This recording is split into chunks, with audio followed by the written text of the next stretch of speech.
My talk today is entitled Carbon Measurement Protocols and Procedures. In this presentation, I'm going to talk to you about methods or approaches that we use to estimate carbon in forest. And there's a variety of reasons for this, including forest carbon markets, regional and national assessments, companies looking at their carbon footprint, and net emissions and so forth. So to begin with, what are forest carbon markets, programs, or projects? Carbon offset markets allow landowners to sell the carbon taken up in their forest, the carbon sequestered and stored in their forest as their forest grows, to then compensate for emissions made somewhere else. And they can sell the carbon that they are sequestering and storing, and therefore then it's an alternative or another source of revenue for these landowners. But I should say it's an additional amount of carbon beyond some baseline. So you have to be doing some kind of practice that's results in an additional amount of carbon beyond a business as usual baseline assessment of your carbon. And that can come through improved forest management practices, say select cuts above that baseline or some other threshold based on the project or the program or the market. Avoided deforestation conversion, like instead of selling your forest for a mall, you keep it in forest, and therefore you're going to receive some payment for that. Tree planting or reforestation, certain species or configurations, and then deferred harvest. And of course, NCX, Natural Capital Exchange, was 1 year. Other deferred harvest can be for 20 years or more. But once again, this is an additional or an alternative source of revenue for landowners selling the carbon being sequestered, the additional amount of carbon being sequestered in their forest.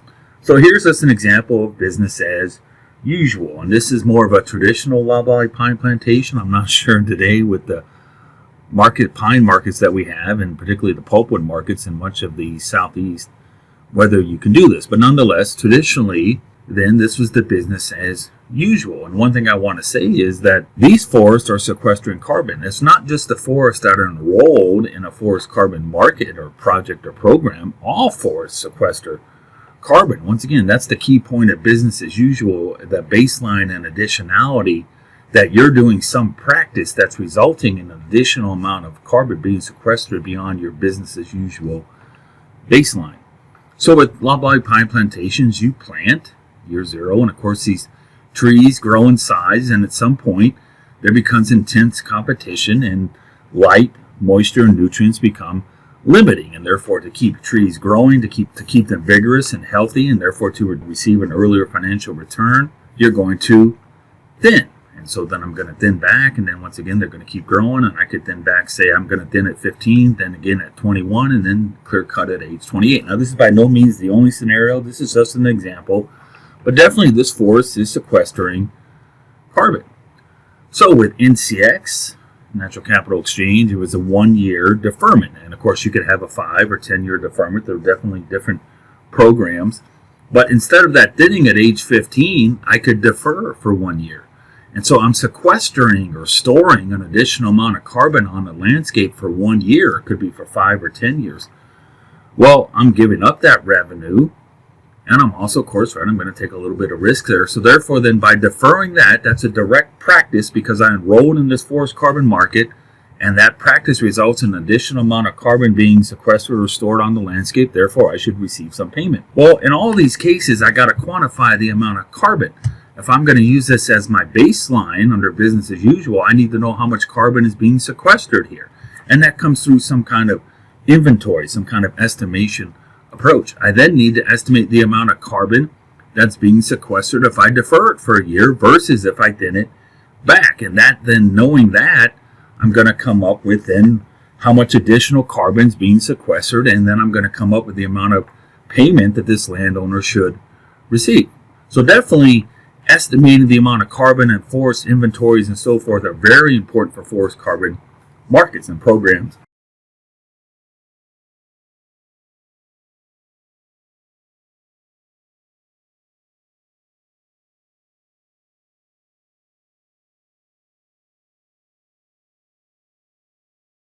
So why conduct inventories? And let me just say, in my experience, this is no different than the inventory why we've been conducting inventories for volume or timber or multiple resource management objectives. Nothing new. No, I don't think anybody measures carbon directly in forest. What we do is, just like similarly we've been doing for years, we conduct an inventory, usually going to run off a height and diameter, and then we estimate the amount of volume or tons, and then we buy and sell off of that. Same thing here. We're never going to measure carbon directly. We're going to estimate, measure the height and diameter, and then estimate the amount of carbon based on conversion factors. But why are we conducting inventories? What helps us to determine the amount of a resource? And also the spatial distribution of that resource. And that can be particularly important for on properties like with leakage and so forth. But this helps us to determine the amount of resource. Once again, that baseline, the additional amount of carbon. But from a straight forest management, what activities need to occur to meet a particular management objective? That could be an additional amount of carbon. It could be to maximize financial returns, whatever the objective of that landowner is. Economic value of a particular stand, like a timber appraisal. Potential restrictions when harvesting. Maybe there's some SMZs or so forth, or roads that limit harvesting in there. Landscape level resource planning, so at a larger scale, more like a company-wide or national or regional or even international, but probably like a regional landscape level resource planning. And a lot of that goes into policy and sets maybe even trade or so forth. How much carbon are we sequestering in our forest in the U.S.? And that gives us some political power. And it also helps us to know whether we need to do things a little bit differently, maybe some tax incentives or so forth. And then audits. So I'm going to come through, somebody's going to conduct an inventory, and then somebody's going to come back through and follow. And there's other reasons as well. And then we can think a little bit more about carbon specifically. Once again, it's the same thing. Now we're going to think about more about carbon specifically. Many companies and agencies may want to calculate their net carbon emissions on their properties based on the practices that they're doing. For forest carbon markets and programs, I've already mentioned this, and projects, a carbon baseline that allows them for an additionality, and even for things like leakage or permanence perhaps. And at larger scales, I've already kind of alluded to, carbon sequestration and storage for policy at the national or regional levels, or as a company level, like a forest industry company, how much carbon are they sequestering on their roughly million acres or so forth. Funding. Is the federal government going to subsidize these markets? Is the federal government going to, or the state government, are they going to give tax incentives? Global trade, right? Once again, that carbon gives us power. When we're exporting pellets to Europe, how much carbon emission is generated from that versus the amount of, say, carbon being avoided, being put into the landscape by burning the pellets? European Union and so forth. And then carbon audits, just like the other audits that's in traditional timber inventory. You measure the carbon, but just because this program is buying or selling this carbon, or this landowner, is the carbon sequestered real? Is it additional beyond that baseline? Is it permanent? Allows for monitoring the amount of carbon. And all of this is very important for forest carbon markets and programs, and even at a national or policy level. How much more carbon are we sequestering? Carbon, is that real? Is it additional beyond what we were doing 40 years ago? Because we're doing something different. So then what is an inventory? To me, an inventory, a valid inventory, is anything you're willing to use, some approach you're willing to quantify a resource when buying or selling timber. And in this case, we can talk about carbon, just the traditional bartering system. Some people may be willing to buy and sell timber or carbon or another resource out of a forest based on lower intensity inventories. Like when we're talking about pulpwood at $1 a ton in Mississippi, a lot of foresters, I think, just drive by. They just visually estimate it. It's not worth the cost to get out and put boots on the ground versus the value of that resource. The amount of money that you're gonna lose or gain due to the sampling air by just driving by rather than putting plots in is not worth it. Now, if I'm talking about black cherry or black walnut or bird's eye sugar maple or something like that, I may want to quantify, do 100% tally, because I want to really know that carbon. And once again, certain companies may want to have a higher intensity than other companies. And your level of risk when you're buying and selling. What's the financial risk or loss or gain if I underestimate or overestimate? Maybe I had much more carbon out there I was sequestering than what I estimated. Therefore, I may lose by not having a more intensive sampling protocol. Now, sometimes, though, there are certain specified protocols, like the federal government may dictate that you, like with the FIA, Forest Inventory Analysis, there has to be a specific protocol. Some companies will define a desired level of precision, certain protocols. Certification, like SFI or FSC, you have to have some kind of protocol and measurement techniques or methods or approaches that meet some desired level of precision. But all of this, to me, is nothing new than what we've been talking about for years with timber inventories, multiple resource inventories. Nothing new with carbon. Now we're just we're just looking at it from a different perspective. Now we may measure some different variables, but it's the same kind of things that we've been talking about for years. So once again, right, that inventory helps us determine the amount of resource and the spatial distribution. And I'm assuming that we would all want to know this information at the lowest cost and using the least amount of time, the easy method logistically, given the information we want to need or know. So this is going to come back to the value of the timber. NCX was doing, and other carbon markets is using remote sensing, often paired with FIA data, maybe some type of double sampling to correct, but nonetheless, people are willing to buy and sell on that remotely sensed data with free FIA data because maybe the value of that carbon being traded is not that high. But for black walnut or black cherry or bird's eye sugar maple, once again, that value, that loss or gain that I can lose by having a poor estimate really gets me into having a larger sample size. 100% tallies, no sampling. So to me, there's two types of errors. There's sampling error and there's measurement error. Sampling error results from measuring a reduced portion of a population, and I'll show that here in a little bit more. And then I'm going to use that reduced portion where I make direct measurements on to infer about the rest of the population that I didn't measure. Well, first I have to define the population, the carbon pool, and so forth, right? But there's some level of risk and uncertainty. The greater the amount that I measure of that population, we can think of it like, right, if I put in 2 plots versus putting in 100 plots, I should get a better estimate. I should have more precision with the 100 plots because I'm measuring a greater amount of the population. But obviously the portion of the stand that I'm using, that I'm measuring directly and I'm going to use to blow up to the rest of the population is very important because that's what I'm going to buy and sell on.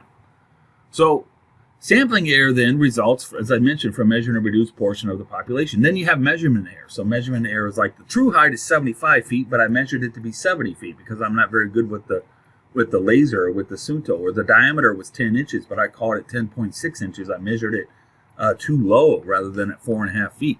Now, when somebody comes back through on an audit, they may catch that, right? But nonetheless, that's measurement error, and that's more difficult to account for often because that in a sense, that's more random to the individual. But there's also measurement error in the satellite imagery that I'm using, the resolution. There's also measurement error in the conversion factors that I'm using. If we're assuming all dry or half a dry weight is carbon, 50%, well, that some species may be 0.48 or 0.52. And that using that 0.5 is very easy, but there may be some error involved there, and somebody may be losing, and somebody may be gaining some money or financial power off of that error. So none of this is anything new that we haven't been talking about for years with timber inventory. So here we can look at this. This is a plantation, and we can assume two things here. We can assume one that we're just going to call this one population. I'm going to measure the amount of above ground carbon in here. That's my population. That's the variable I'm going to measure. I'm not going to measure below ground carbon. Now, the other thing I can do is I can stratify out. So 3A and 3C, we could say is one is like a lobulite pine plantation, but 3B is a mixed pine hardwood forest, natural. So I can stratify that out, and when I'm sampling, that can help me, because the variability across those two stands is much greater than the variability within each one. So I can get a better estimate or stratify out. There's a lot of statistical approaches that I can use.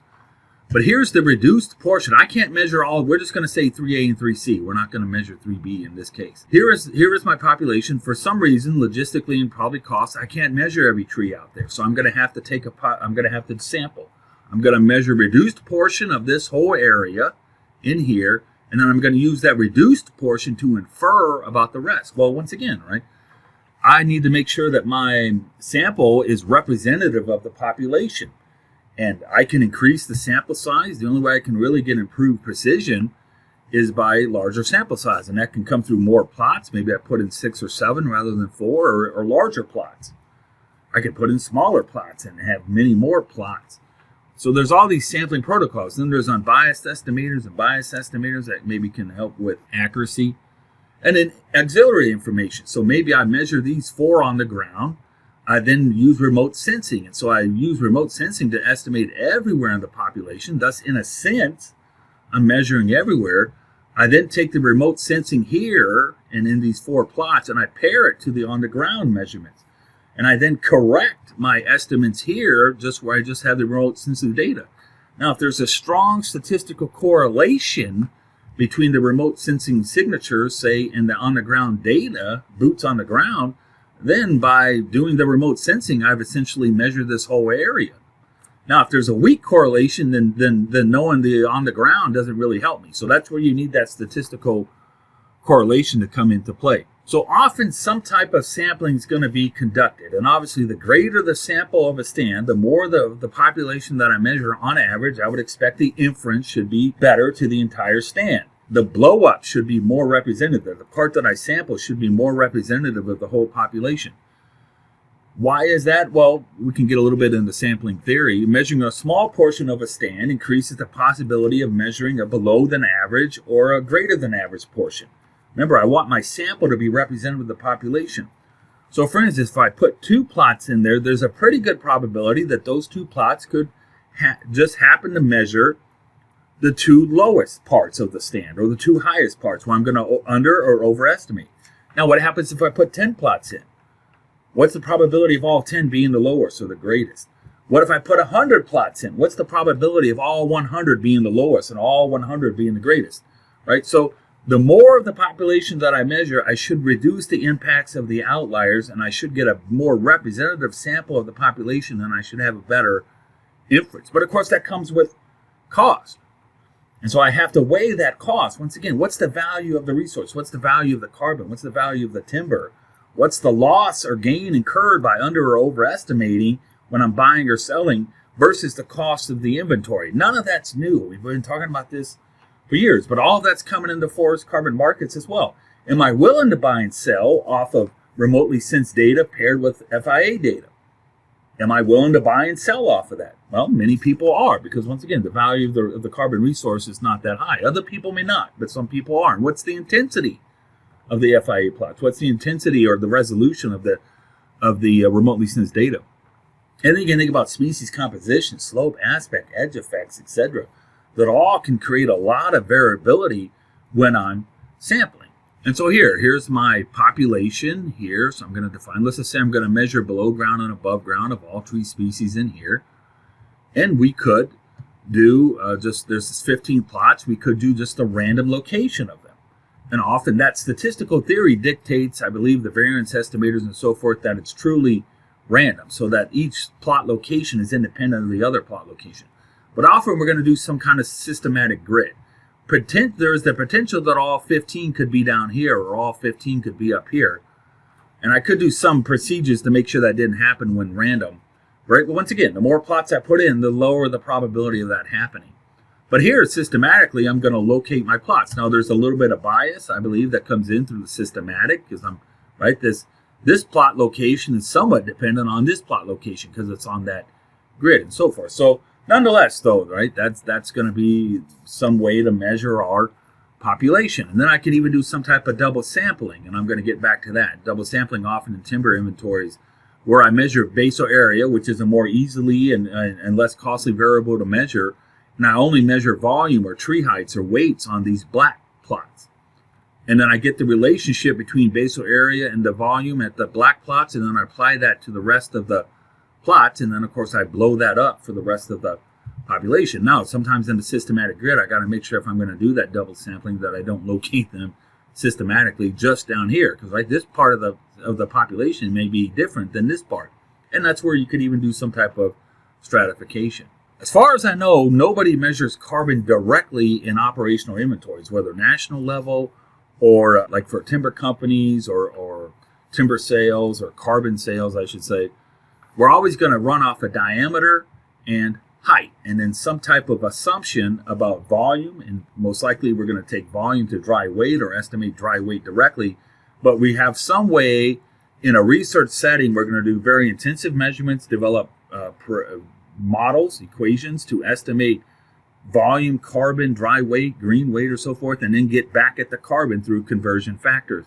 But we're never going to measure carbon directly, at least now. Maybe at some point in the future we'll have sensors on airplanes or drones that can actually measure carbon directly. But right now we're always running off of diameter and height, maybe tree form or so forth, just like we've been doing for years. And so we have these volume equations. And so Y can be volume, it can be weight, it can be carbon.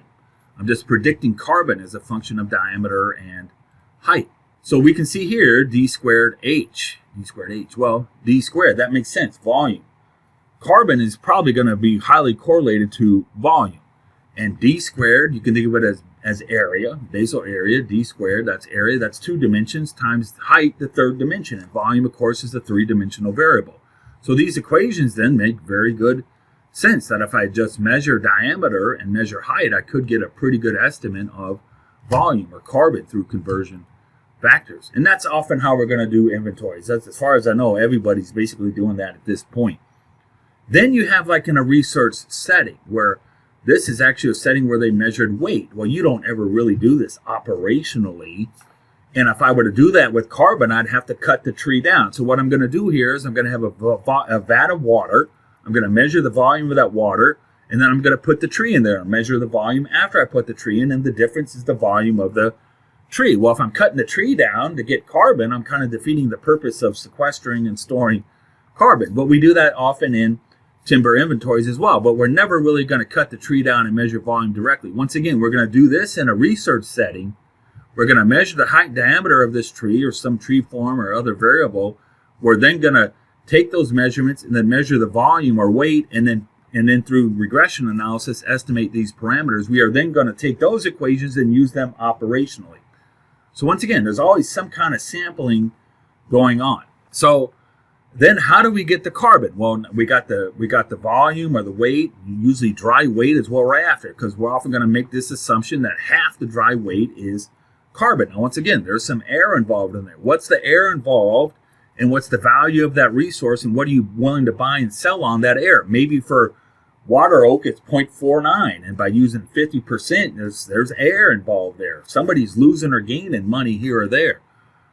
But nonetheless, that's what we're going to do. We're going to estimate dry weight and assume 50%. That's coming off of height and diameter and tree form. Some estimate of the density, and then we get the per unit area, and then we get the total in a forest. And then, of course, to get the CO2 equivalent, which is, I believe, is a standard, and often we have 100 years, I believe, with permanence and so forth. Well, we have to take that carbon, so we're in carbon. We have the carbon, but now we want the CO2 equivalent because we're using that as some measure of the amount of impact that we're having on the amount of emissions, reducing the impacts of these greenhouse gases. Carbon dioxide, I believe, is the standard. Other greenhouse gases are brought back to that CO2 equivalent. But I'm in carbon off of my inventory, off my heights and off my diameters and heights and my dry weight equation somehow through conversion factors. So I take the 44 divided by 12. And so I'm in carbon and I want CO2. So here's the molecule. You have oxygen of 16. I believe that's the mass or the atomic weight. Oxygen of 16 and then the carbon of 12. Well, that's 44. And then the CO2 is bigger than carbon, so I then get this multiplier of 3.66. I then multiply that by the amount of carbon, and now I have my CO2 equivalent. And then I would divide that by 2204.6, I believe, for metric tons, or 2,000 for tons. Often it's in metric tons, and now we have our CO2 equivalent in metric tons. And so here's this just shows you these cookies, and often this is what we're going to do. Once again, in a research setting, either measure volume or weight directly through, like I showed you with that scale, or we're going to cut these trees down and buck them up, and then we're going to get these cookies, and we'll measure volume here, and often we'll measure weight. We'll get the green weight and then bring them back and get the dry weight, like with oven dried dry weight. We'll then develop equations. We'll then get that data based on, say, height and diameter, and then we'll come back and estimate statistically these parameter estimates to get these equations that we can use operationally, and that's how we're going to go at getting our carbon through these conversion factors that I just showed you here based on volume. So then the next thing is we got to talk about the pools that we're estimating. often we're thinking right here, right, just the tree stem, but right, there's the foliage, there's the branches, there's the roots, there's the soil, the below ground, the above ground. There's organisms in here, and there's a variety of carbon being sequestered. I think often the soil has the greatest amount of carbon sequestered in here. So when we're talking about the market, or we're talking about a national estimate of the amount of carbon we're sequestering, or the company's emissions, their net emissions, their carbon footprint, are they just talking about the tree stem, the above ground, below ground? Are they including litter? Are they included dead wood, coarse woody debris, and so forth? Are they included harvested wood products? And all these components are going into how much carbon are we sequestering. What's that carbon market buying and selling? A lot of times they're just buying and selling the above ground. But in my understanding, none of this we're going to measure directly. We're never going to measure carbon directly in any of these pools.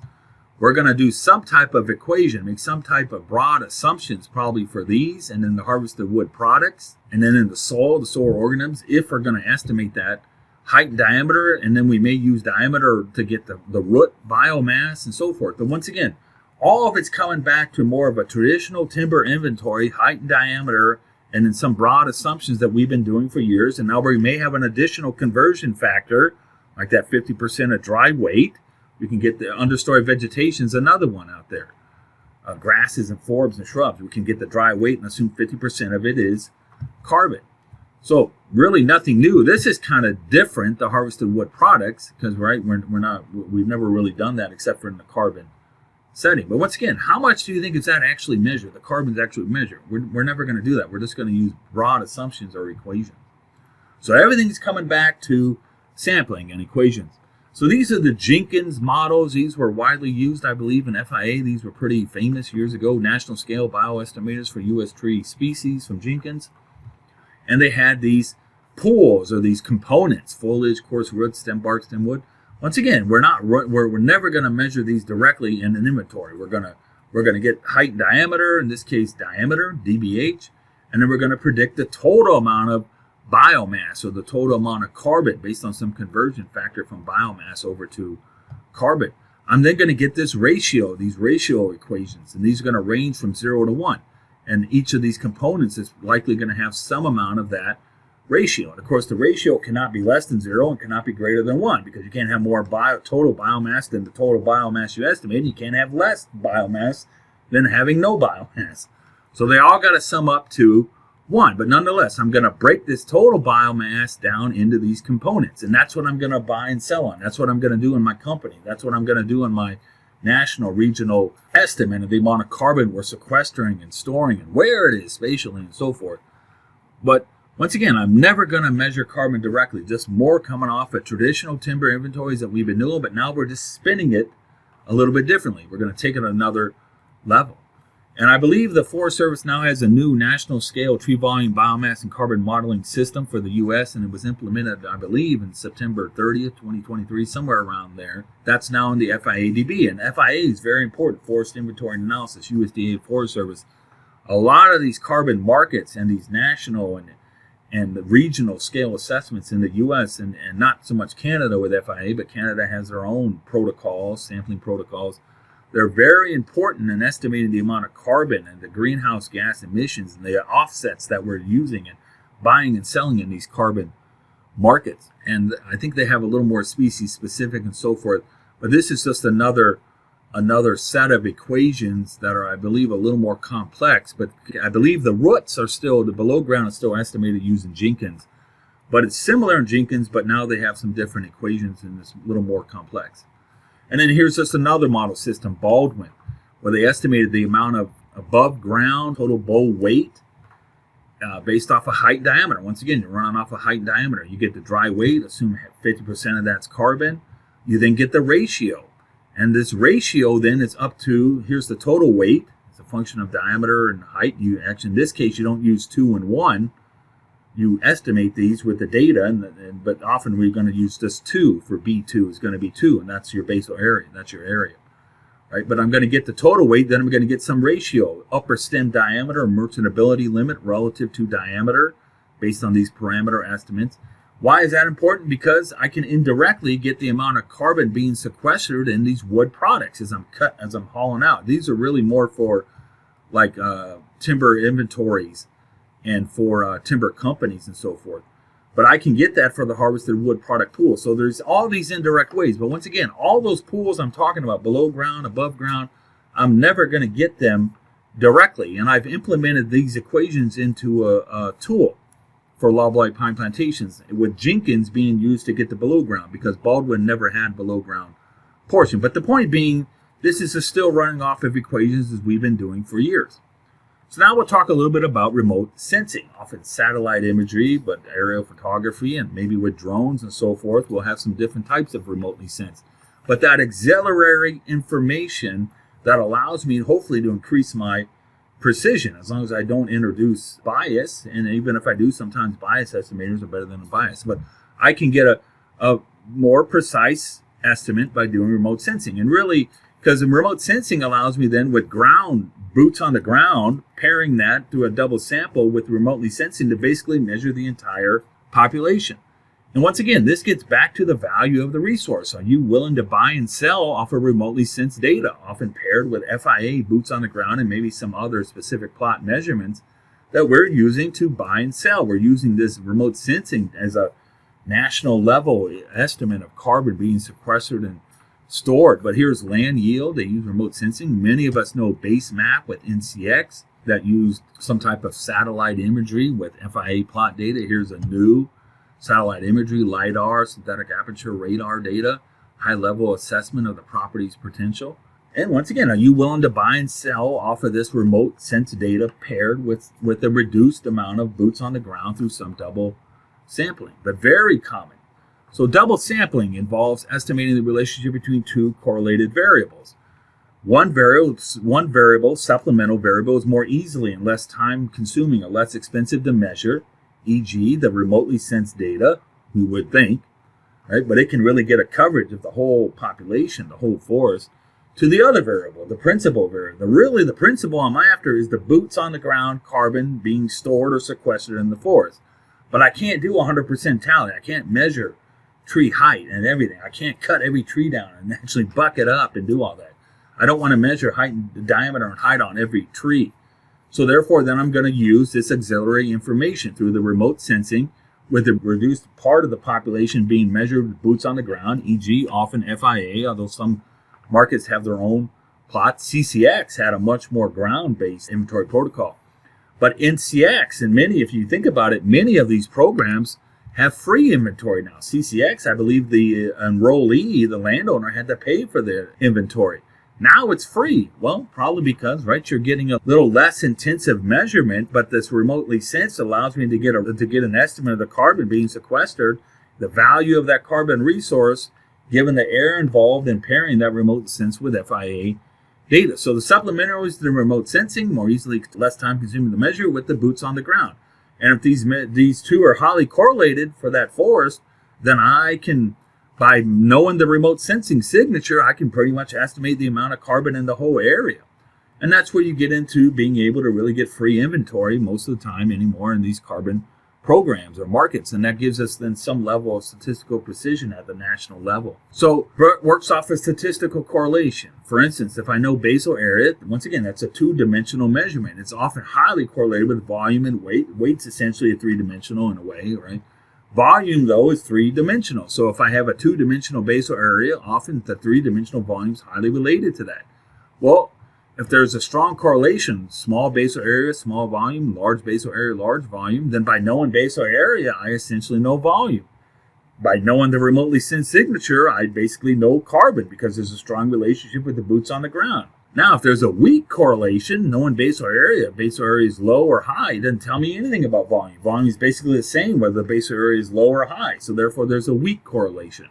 Sometimes that could be like in loblolly pine plantations. Ironically, you would think it would be more easier to use double sampling in there, but often because the diameter is the same in many of the trees, but the merchantability may come about. So if you're introducing some variability in there, like branching or stuff like that, or sweep or crook in the tree, the basal area is the same, but the volume is different. And therefore, ironically, that can often be the case as opposed to more natural stands. Nonetheless, though, that's the point of it. The strong correlation, knowing this auxiliary variable, less timely to measure with the principal variable volume, then helps me. So we can look at it here, where we can look, this is the state of Mississippi, and we have the satellite imagery. And then let's say we're going to measure boots on the ground. We're going to measure heights and diameters. We're actually going to do a pretty intensive measurement on these plots, just through heights and diameters, not intensive like in a research setting, but just heights and diameters. We're then going to get the signature in each of these white plots remotely through the satellite image. We're then going to pair that signature with the boots on the ground. I'm then going to measure in the whole area based on the signature across the whole state. I'm then going to correct that estimate remotely, that the satellite image estimate initial, with the ratio from the boots on the ground and the satellite where I have that in these white plots. And once again, if there's a strong correlation between the remotely sensed data and the boots on the ground, then by me knowing remote sensing right here, I never measured any boots on the ground, but through that strong correlation, I then know the boots on the ground, the amount of carbon being sequestered on the ground there. And then I can even use things like ecoregions and so forth. I can stratify out. So the delta may have a different signature than up here where it's more mixed pine hardwood. This is more pine dominated. This may have a different signature than these areas. And once again, I can use that information to my benefit when I'm using this statistical procedure. So FIA, Forest Inventory Analysis, many of these carbon markets, the national and regional, and even many assessments I've done, I've used FIA data a lot. And roughly one plot's established every 6,000 acres on some honeycomb-like grid.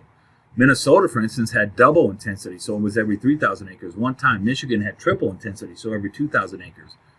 The state, and I believe the industry, was pushing that so that you could get, once again, a more precise measure of the resource that you're measuring. The volume at that time was worth it, and then, of course, ultimately the carbon. So, but the federal was only, they were supplementing the federal.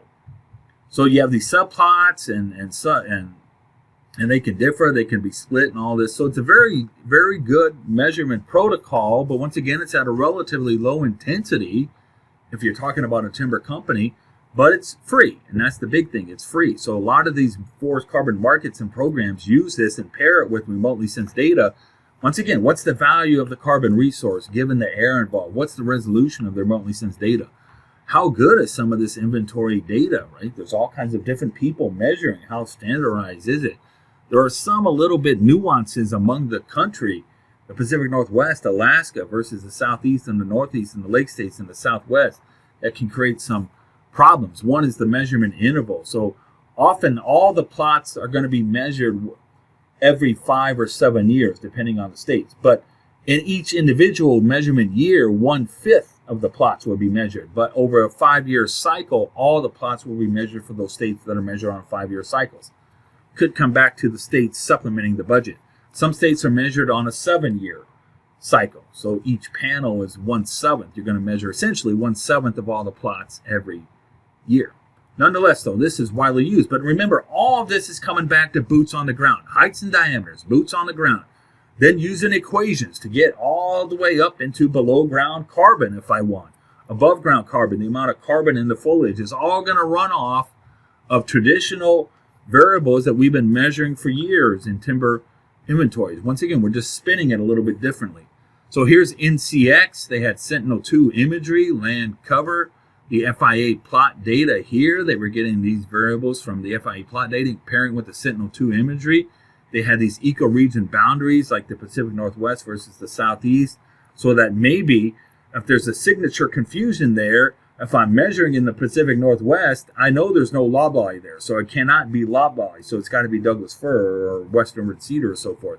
So I can stratify out with these ecoregions, for instance. And they had this Bayesian model where you had a probability of the volume being such and such. You would then update it through FIA, and then I think NCX had their own plots, and all these other carbon markets do as well. Often they have their own ground base, and they'll kind of correct or they'll update these models through these additional sources of ground-based data with the remotely paired with remotely sensed data, and that's how basically they can give them free inventory for people enrolling into these carbon markets to help to see, get a baseline, carbon sequestered based on business as usual, and then come up with some type of estimate of the additional amount of carbon to come up with a payment or even a national or regional scale. Are we sequestering an additional amount of carbon or storing an additional amount of carbon beyond what we were doing in the past through some different project or some different practice. And here's just a newer, I got this off their web, just showing the National Land Cover Database, the satellite imagery from Landsat 8 and 2, the use of FIA data, and then they have their own ground truthing measurements that they may use to, in a sense, correct the estimates from the paired satellite imagery with the FIA plot data. Nonetheless, though, pretty neat thing to get pretty good region-wide, national level estimates of carbon being sequestered. May not be the best as opposed to a more direct individual stand inventory measurement or protocol. But nonetheless, though, think about it too, though, when I'm doing that, I'm only measuring a certain amount of the population with those plots. If I can get a good estimate with the remotely sensed and it's related back to the FIA data, there's a strong correlation there. This may be just as good because I'm going to measure the whole population with that satellite imagery. To summarize then, to me, the protocols that we're using with carbon is nothing different than what we've been doing for years. We're just going to take an additional step with some additional conversion factors. We may measure a few additional variables, but all of it's coming off of those conversion factors, and we're just going to kind of spin those height and diameter measurements, density measurements in a different way. Thank you.